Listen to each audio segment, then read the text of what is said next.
ground squirrels. In daylight, these small rodents leave their tunnel systems to come to the surface and search for roots, tubers, and insects. Stokerus are some, and for sonaris, so the trees of Bruja. With the Stokerus and the ground squirrel are well camouflaged if they may still, or also impossible to spot grass. The European bee-eater is the exact opposite. These gaudy cave breeders flaunt themselves with their colorful plumage. Whether flamboyant and colorful like the bee-eater, or drab and inconspicuous like the curlew and squirrel, they all have something in common. They all require the same habitat: fallow, uncultivated land.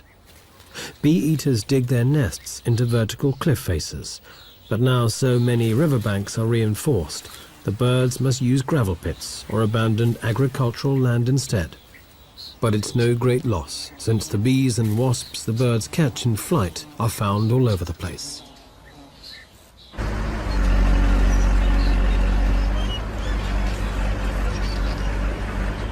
This old quarry in Dobrucha will be shutting soon. But even while the dredgers are still at work, the birds take full advantage of the site.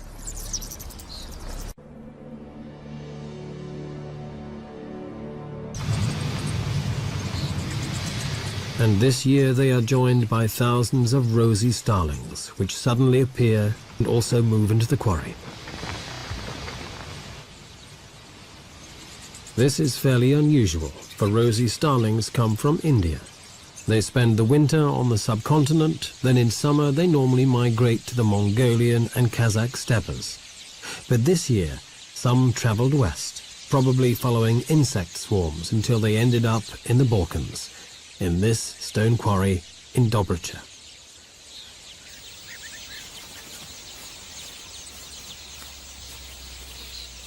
These birds need rock faces to nest and breed, so despite the heavy machinery, this quarry is an ideal choice. Rosy starlings have a short breeding season, and they'll be gone by August. No one knows if they'll return next year. But certainly this year they add another interesting hue to Dobrucha's rich palette of colors. From the colorful mosaic of Dobrucha's fields to the spreading water of the Delta Dunari, to the Sea of Mosquitoes. The Danube flows into the Black Sea and its delta stretches across Romania and the Ukraine. It's the world's largest reed habitat. These wetlands are home to 1,000 different plants and over 4,000 animal species. The best known of the birds is the pelican. Its huge pouched bill makes it instantly recognizable anywhere in the world.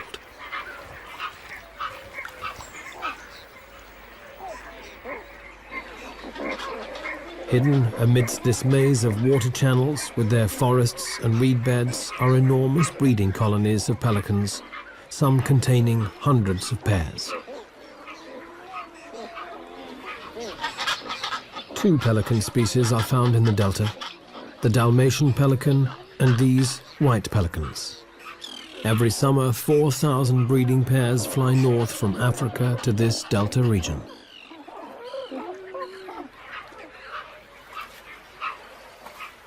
Pelican nests are untidy, and chicks depend on their parents for 14 weeks, a long time for a bird.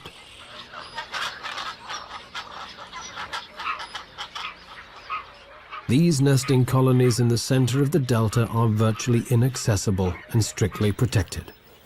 During the breeding season, nobody is allowed to come anywhere near what is the largest pelican colony outside Africa. But no human law could protect the pelicans more effectively than mosquitoes.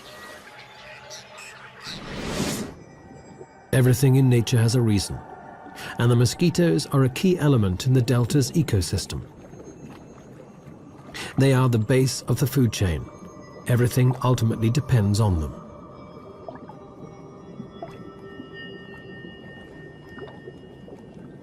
The biomass of mosquitoes in the Danube Delta is quite awe-inspiring. It's greater than that of all the other animals put together. It's the very foundation on which all other life in the delta is built.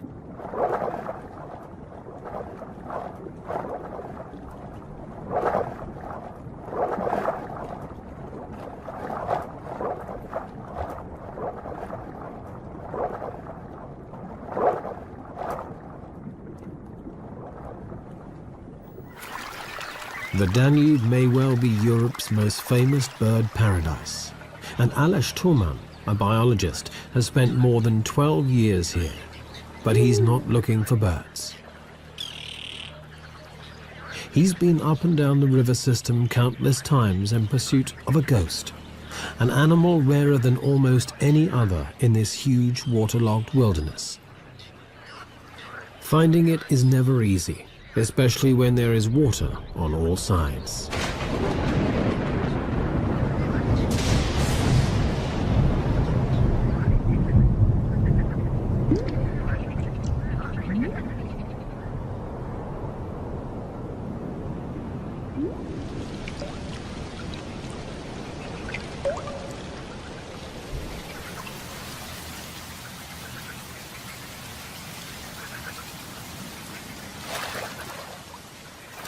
Aleš Toman is searching for the European mink,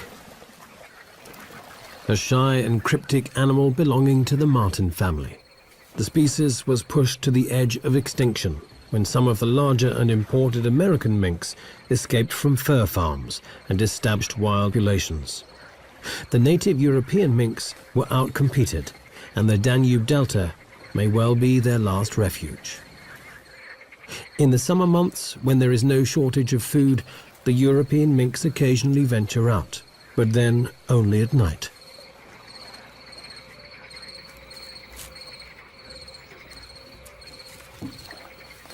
Caught briefly